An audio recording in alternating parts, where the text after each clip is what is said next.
Hello everyone, welcome back to my YouTube channel. My name is Krishna Arora. आज का हमारा subject है संस्कृत। आज हम संस्कृत में कारक के प्रकार देखेंगे। तो चलिए शुरू करते हैं। जैसा कि हमने हमारे लास्ट संस्कृत के वीडियो में देखा था कि कारक किसे कहते हैं और इसके कितने प्रकार होते हैं। तो कारक किसे कहते हैं? वाक्यों में जिन जिन शब्दों का क्रिया के साथ सीधा संपर्क रहता है उसे कारक कहते हैं। अब कारक के प्रकार कितने होते हैं? ऐसे देखें तो विभक्ति 7 होती है और एक संबोधन होता है, तो टोटल मिला के 8 होते हैं। परंतु संस्कृत में षष्ठी विभक्ति और संबोधन को कारक नहीं माना गया है, इसलिए कारक 6 होते हैं। कौन कौन से होते हैं? कर्ता कारक, कर्म कारक, करण कारक, संप्रदान कारक, अपादान कारक और अधिकरण कारक। आज के इस वीडियो में हम इन कारक को डिटेल में समझेंगे। तो चलिए शुरू करते हैं। अब षष्ठी विभक्ति का अर्थ संबंध से होता है। संबंध और संबोधन कारक नहीं होते हैं क्योंकि इनका क्रिया के साथ सीधा संबंध नहीं होता है, अतः संस्कृत में इन्हें कारक नहीं माना गया है। मतलब जिनका क्रिया के साथ सीधा संबंध होता है उन्हें ही हम कारक कहते हैं। तो अब हम अपना पहला कारक देखते हैं। पहला कारक कौन सा था?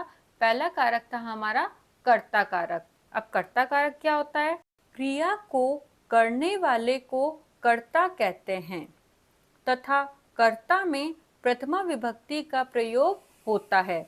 यानी वाक्य में जो क्रिया होती है उस क्रिया को जो कर रहा होता है उसे हम कर्ता कहते हैं और कर्ता कारक के लिए हम प्रथमा विभक्ति का प्रयोग करते हैं। अब इसे हम एग्जाम्पल के रूप में समझते हैं।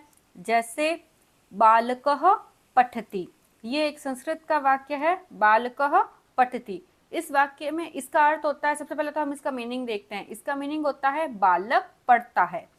इस वाक्य में बालक पढ़ने का कार्य कर रहा है अतः वह करता है। यानी इसमें क्रिया क्या हुई? किसी कार्य को करना, यानी पढ़ना। पढ़ना एक क्रिया है। अब इस कार्य को कौन कर रहा है? इस कार्य को कर रहा है बालक। बालक पढ़ता है तो पढ़ने का कार्य कौन कर रहा है? बालक। तो इसमें कर्ता कौन हुआ? बालक। तो बालक कर्ता हुआ। अब कर्ता के साथ प्रथमा विभक्ति का प्रयोग किया जाता है। तो अब बालक शब्द रूप की प्रथमा विभक्ति क्या होती है? बालकः, बालकौ, बालका। अब बालक एक है तो हम लिखेंगे बालकः। बालकः पठति, बालक पढ़ता है। तो ये तो हुआ हमारा कर्ता कारक, यानी क्रिया के साथ जिसका सीधा संबंध होता है उसे हम कर्ता कारक कहते हैं और कर्ता कारक के साथ प्रथमा विभक्ति का प्रयोग किया जाता है। अब हम हमारा दूसरा कारक देखते हैं, कर्म कारक। अब कर्म कारक क्या होता है? कर्ता अपनी क्रिया द्वारा जिसको बहुत चाहता है उसे कर्म कारक कहते हैं। कर्म में द्वितीय विभक्ति का प्रयोग होता है।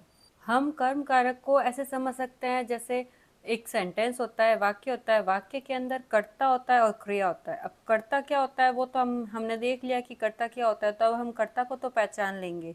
और क्रिया क्या होती है वो भी हमें पता है कि क्रिया क्या होती है। किसी कार्य को करना क्रिया होती है। तो वाक्य में कर्ता और क्रिया के अलावा जो शब्द बचता है वो कर्म कहलाता है। अगर हमें ये समझ में नहीं आया तो हम ऐसे समझ सकते हैं कि वाक्य में कर्ता और क्रिया के अलावा जो बचता है ना वो कर्म कहलाता है। जैसे हम एग्जाम्पल देखते हैं, आवाम पशुना दृश्यावह। अब ये एक एग्जाम्पल दिया गया है। आवाम यानी हम दोनों, यह अस्मत् शब्द रूप है, उसका प्रथमा विभक्ति का द्विवचन है। अहम आवाम वयम। आवाम यानी हम दोनों, हम दोनों पशुओं को देखेंगे। आवाम पशुना दृश्याव। अब इसके अंदर कर्ता कौन हुआ? आवाम यानी हम दोनों। अब इसमें सबसे पहले तो हम देखते कि कार्य क्या हो रहा है। क्या कार्य हो रहा है? दृश्याव यानी देखने का, देखने का कार्य हो रहा है। अब कार्य से सीधा संबंध होता है वो कर्ता कारक कहलाता है, जो कार्य करता है। अब देखने का कार्य कौन कर रहा है? देखने का कार्य कर रहा है आवाम। आवाम यानी हम दोनों। तो ये जो आवाम हुआ वो हो गया कर्ता और दृश्याव हुआ वो हो गया क्रिया। अब इन दोनों के अलावा बीच में क्या बचा है? पशुना। तब पशुना क्या हो जाएगा? हाँ, कर्म। तो कर्म कारक के साथ द्वितीय विभक्ति का प्रयोग किया जाता है। ऐसा ही हम अब एक एग्जाम्पल और लेते हैं। जैसे राम पुस्तक पढ़ता है। तो अब राम पुस्तक पढ़ता है, ये एक वाक्य दिया हुआ है। अब इसके अंदर कार्य क्या हो रहा है? पढ़ने का। क्या कार्य हो रहा है? पढ़ने का। ये पढ़ने का कार्य कौन कर रहा है? राम। तो पढ़ने का कार्य हो रहा है तो वो तो क्रिया हो गई, पढ़ना। और राम कर रहा है तो राम क्या हो गया, कर्ता। अब राम पुस्तक पढ़ता है, अब क्रिया और कर्ता के अलावा क्या बचा, पुस्तक, तो ये पुस्तक क्या हो गया, कर्म। तो अब पुस्तक में कौन सी विभक्ति का प्रयोग होगा, द्वितीय विभक्ति का। और कर्ता के साथ कौन सा विभक्ति का प्रयोग होता है, प्रथमा विभक्ति का। तो रामः पुस्तकम पठति, राम पुस्तक पढ़ता है। आई होप आपको ये समझ में आ रहा होगा कि कर्ता कारक क्या होता है और कर्म कारक क्या होता है। अगर आपको ये चीज़ें समझ में आ रही है और आपको वीडियो अच्छा लग रहा है तो प्लीज़ इस वीडियो को लाइक करें और शेयर करें। अब हम हमारा नेक्स्ट कारक देखते हैं, तीसरा कारक। तीसरा कारक कौन सा है, करण कारक। अब करण कारक क्या होता है, किसी कार्य की सिद्धि में जो अत्यंत सहायक हो उसे करण कारक कहते हैं। करण कारक में तृतीय विभक्ति का प्रयोग किया जाता है, यानी अब किसी कार्य को करने के लिए जो सहायक वस्तु होती है उसके लिए हम किसका प्रयोग करते हैं, करण कारक का प्रयोग करते हैं। और करण कारक के साथ तृतीय विभक्ति का प्रयोग किया जाता है। अब करण कारक का पहचान चिन्ह क्या होता है, कर्ता ने कर्म को करण से, तो पहचान चिन्ह क्या होता है, से। अगर किसी वाक्य में से आ जाए तो वहां पे हम करण कारक का प्रयोग करेंगे। अब हम इसका एग्जाम्पल देखते हैं, जैसे बालक गेंद से खेलते हैं। अब यहाँ पे बालक है जो किससे खेल रहे हैं, गेंद से खेलते हैं। अब इसमें क्रिया क्या हो गई, खेलते हैं, तो खेलना क्रिया हो गई। कौन खेल रहा है, बालक, तो बालक क्या हो गया, कर्ता हो गया। अब गेंद से खेलते हैं, तो अब गेंद जो हो गया वो उसकी सहायक है। अब पिछले वाले जो कर्म कारक था उसके अंदर तो वो सहायक नहीं था, इसके अंदर गेंद से मतलब गेंद के बिना वो खेलने का कार्य नहीं कर सकते, तो इसमें क्रिया की सहायक वस्तु हो गई गेंद। तो ये जो गेंद हो गई उसके साथ हम तृतीय विभक्ति का प्रयोग करेंगे, क्योंकि यहाँ पे कौन सा कारक लगा है, करण कारक लगा है। तो इसका वाक्य क्या बनेगा, बालकाः कंदुकेन क्रीडन्ति। अब ये जो बालका है यहाँ पे बहुत सारे बालक हैं, इसलिए यहाँ पे लगा है बालकाः कंदुकेन, यानी गेंद से, क्रीडन्ति यानी खेलते हैं। इसमें क्रीड़ा धातु का प्रयोग किया गया है, क्रीड़ा धातु प्रथम पुरुष बहुवचन। तब इस वाक्य में खेलने की क्रिया में गेंद अत्यंत सहायक है, अतः कंदुकेन पद करण है। जैसा कि मैंने बताया था कि इसमें जो गेंद है वो सहायक वस्तु हो गई, इसलिए हम तृतीय विभक्ति का प्रयोग करेंगे। अब इसके बाद और कहाँ लगता है तृतीय विभक्ति, अब यह है सह साकम। 7 पदों के योग में भी तृतीय विभक्ति का प्रयोग होता है। एक तो जब से आता है पहचान चिन्ह तब हम तृतीय विभक्ति का प्रयोग करते हैं, और अगर किसी वाक्य में सह साकम यानी 7 पदों का प्रयोग किया जाता है तो वहां पे भी हम तृतीय विभक्ति का प्रयोग करेंगे। जैसे हम वाक्य देखते हैं, प्रणव मित्रों के साथ खेलता है। अब इसके अंदर के साथ शब्द आ गया, तब यहाँ पे मित्रों जो हुआ वहां पे हम कौन सी विभक्ति का प्रयोग करेंगे, तृतीय विभक्ति का प्रयोग करेंगे। तो इसका वाक्य बनेगा प्रणवः मित्रैः सह क्रीडति, प्रणव मित्रों के साथ खेलता है। तो ये तो हुआ हमारा तीसरा कारक, करण कारक। अब हम हमारा चौथा कारक देखेंगे। हमारा चौथा कारक कौन सा है, कर्ता ने कर्म को करण से संप्रदान के लिए। तो चौथा कारक कौन सा हुआ, संप्रदान कारक। अब हम देखेंगे संप्रदान कारक क्या होता है और इसके साथ कौन सी विभक्ति का प्रयोग किया जाता है। कब क्या होता है संप्रदान कारक, संप्रदान, जिसे कोई वस्तु प्रदान की जाए उसको संप्रदान कहते हैं, तथा संप्रदान में चतुर्थी विभक्ति का प्रयोग किया जाता है। यानी हम कोई वस्तु जिस व्यक्ति को देते हैं या जिसे कोई वस्तु हम देते हैं उसके साथ हम कौन सा कारक का प्रयोग करते हैं, चतुर्थी विभक्ति का प्रयोग करते हैं। तो अब हम देखते हैं इसका एग्जाम्पल, जैसे धनवान निर्धन को धन देता है। अब इसके अंदर जो धन है वो दिया जा रहा है, किसको दिया जा रहा है, निर्धन को, यानी जिसे कोई वस्तु प्रदान की जाए। तो यहाँ पे वस्तु हो गई धन और प्रदान किसको कर रहे हैं हम, निर्धन को। तो अब निर्धन के साथ कौन सी विभक्ति का प्रयोग किया जाएगा, चतुर्थी विभक्ति का प्रयोग किया जाएगा। यहाँ पे संप्रदान कारक का प्रयोग हुआ है। तो इसका वाक्य बनेगा धनिकः निर्धनाय धनम ददाति, धनवान निर्धन को धन देता है। इस वाक्य में निर्धन को धन प्रदान करने के कारण निर्धनाय पद संप्रदान कारक है। तो आया आपको समझ में? जब किसी को कोई वस्तु प्रदान की जाती है तब हम संप्रदान कारक का प्रयोग करते हैं। अब और कब संप्रदान कारक का प्रयोग करते हैं? नमः के योग में भी चतुर्थी विभक्ति होती है। अब जहाँ पे नमः यानी नमस्कार शब्द आ जाए ना, तब भी हम चतुर्थी विभक्ति का प्रयोग करेंगे। जैसे शिक्षकाय नमः, शिक्षक को नमस्कार। अब यहाँ पे नमः आ गया, नमस्कार आ गया, तो हम किसको नमस्कार कर रहे हैं? शिक्षक को। तो शिक्षक के साथ हम चतुर्थी विभक्ति का प्रयोग करेंगे। जैसे चतुर्थी विभक्ति कैसे लगाएंगे? जो शिक्षक है वो अकारांत शब्द है, तो ये राम के अनुसार चलेगी।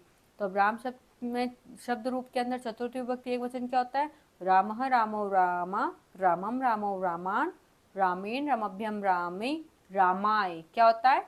रामाय। तो जैसे रामाय होता है तो वैसे हो गया शिक्षकाय। शिक्षकाय नमः, शिक्षक को नमस्कार।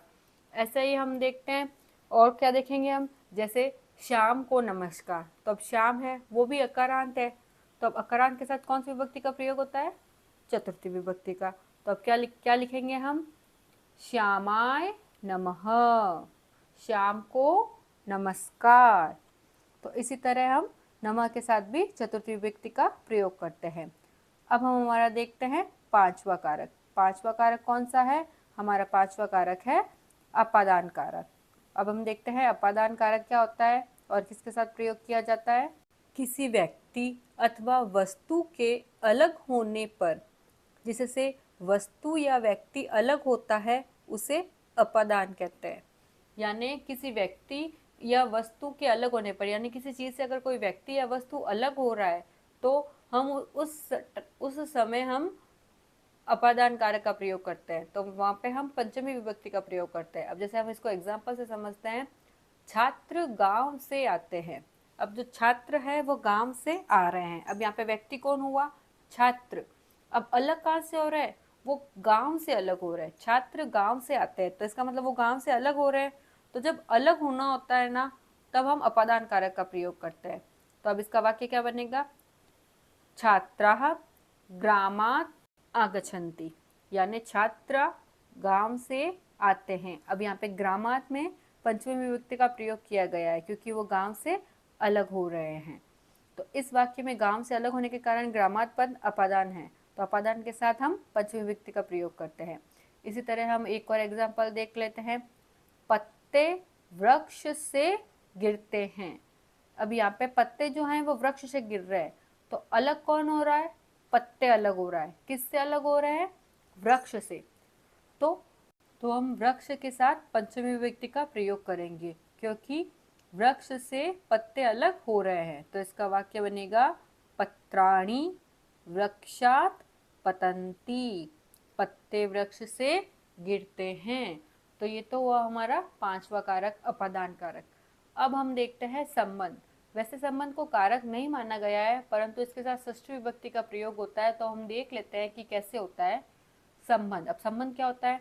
दो वस्तुओं या व्यक्तियों के संबंध को दिखाने के लिए जिससे व्यक्ति या वस्तु का संबंध बताया जावे, उसमें षष्ठी विभक्ति होती है।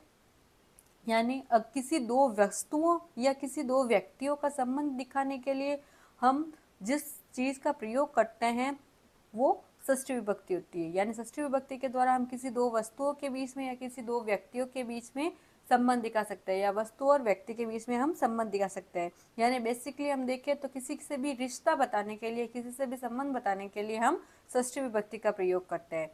जैसे उद्यानस्य शोभा, उद्यान की शोभा। पुष्पाणाम रस, पुष्पों का रस। अब इसके अंदर संबंध बताया जा रहा है। शोभा का संबंध उद्यान से बताया जा रहा है, रस का संबंध पुष्प से बताया जा रहा है। तो जब संबंध बताने की बात आती है तब हम षष्ठी विभक्ति का प्रयोग करते हैं। अब हम एक और एग्जांपल देख लेते हैं। जैसे राम का भाई। अब इसके अंदर राम का भाई, अब भाई का राम के साथ संबंध बताया जा रहा है, तब क्या होगा? राम का, यानी राम में अब षष्ठी विभक्ति का प्रयोग लगेगा। रामस्य भ्रातः, राम का भाई। रामस्य भगिनी, राम की बहन। रामस्य माता, रामस्य पिता। इस तरह से अब किसी भी चीज के लिए संबंध बताने के लिए हम षष्ठी विभक्ति का प्रयोग करते हैं। अब हम देखते हैं कि हमारा छठा कारक कौन सा होता है? अधिकरण कारक। विभक्ति तो छठी है पर हम संबोधन को कारक नहीं मानते हैं, इसलिए हमने छठा कारक किसे माना है? अधिकरण को। अब अधिकरण है, अधिकरण में कौन सी विभक्ति का प्रयोग किया जाता है? अधिकरण में सप्तमी विभक्ति का प्रयोग किया जाता है। अगर हम इसे लाइन सर देखेंगे तो अधिकरण 7वें नंबर पर आता है, इसलिए हम इसमें सप्तमी विभक्ति का प्रयोग करते हैं। तो हम याद करने के हिसाब से इसको लाइन सर याद कर सकते हैं, तो ये 7वें नंबर पर आएगा, तो इसमें सप्तमी विभक्ति का प्रयोग किया जाता है। अब अधिकरण क्या होता है? किसी वस्तु के आधार को अधिकरण कहते हैं। यानी अगर कोई वस्तु है तो उसका आधार क्या है? उसे हम अधिकरण कहते हैं, और अधिकरण में सप्तमी विभक्ति का प्रयोग किया जाता है। जैसे सरोवरे मीनाः सन्ति। मीनाः यानी मछलियां। अब मछलियां कहाँ हैं? तालाब में। अब जो तालाब है वो मछलियों का आधार हो गया, तो अब हम इसमें कौन सी विभक्ति का प्रयोग करेंगे? सप्तमी विभक्ति का। तो सरोवरे मीनाः सन्ति, तालाब में कौन है? मछलियां हैं। पुष्पेषु भ्रमराः गुंजन्ति। पुष्पेषु यानी फूलों पर भंवरे मंडराते हैं। तो ये तो हो गया हमारा अधिकरण कारक। अब हम देखते हैं लास्ट में संबोधन। संबोधन को कारक नहीं माना गया है, पर संबोधन देख लेते हैं हम क्या होता है। संबोधन वाचक पद में प्रथमा विभक्ति आती है, जैसे हे बालक, और फिर ये निशान आ जाता है। तो संबोधन में कौन सी विभक्ति का प्रयोग किया जाता है? प्रथमा विभक्ति का प्रयोग किया जाता है, परंतु संबोधन को कारक नहीं माना गया है। तो कारक कितने होते हैं? कारक 6 होते हैं। कौन कौन से होते हैं? कर्ता कारक, कर्म कारक, करण कारक, प्रदान कारक, अपादान कारक और अधिकरण कारक। संबंध और संबोधन को कारक नहीं माना गया है। तो ये तो हुआ कारक के प्रकार, उसमें कौन सी विभक्ति का प्रयोग होता है। आई होप आपको समझ में आया होगा। आपके अगर कोई भी डाउट है तो वो आप मुझे कमेंट करके बता सकते हैं। If you like this video, please like and share this video. Thank you for watching. Like, subscribe and share.